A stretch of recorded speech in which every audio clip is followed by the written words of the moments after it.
In reading through the New Testament, we come across multiple passages that remind us how we should behave as a Christian. Good morning. This is Pastor Ernie Lewis of the Blue Point Church in Sisseton, Illinois, with your thoughts from God's Word for Monday. You know, one of the things that Paul writes about in Romans chapter 12, very practical writing, he says, first of all, that we should present our bodies as a living sacrifice. Second of all, that we should be transformed by the renewing of our mind. And the result of that, he shows in the rest of that chapter how we should live.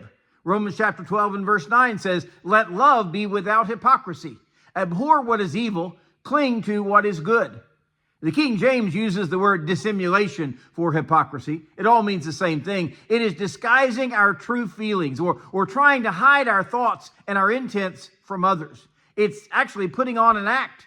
We know this goes on in our society every day. People spend their lives trying to hide who they really are and putting on a facade of who they really want others to think that they are. Jesus pronounced his woes to the hypocrites in his New Testament ministry.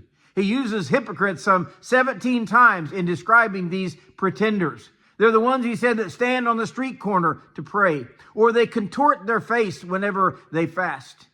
He actually says they are like whited sepulchres, which means on the outside, they're like that painted, decorated monument. But we know what's on the inside. They're just full of dead men's bones. And Paul is telling the Romans that their love should be without hypocrisy.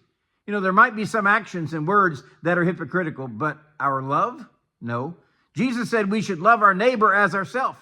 No hypocrisy there. He said, "By this shall all men know that you're my disciples, if you have love one for another." So this kind of love should never be a pretense or just an act. So show your love to one another in a real way with true feelings. He also says that we should abhor that which is evil. Unfortunately, there's so much evil in our world today, and many seem to embrace it rather than to abhor it.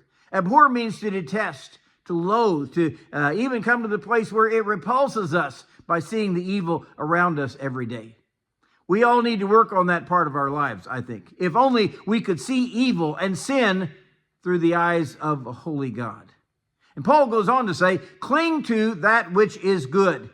It may be hard to find, but when we do find good things in this world, we should embrace them to take the place of the evil that we see all around us. So we are to love, but not in a disguised or make-believe way. We are to despise and abhor all that is evil around us, while we cling tightly to anything good that we can see or experience in our world.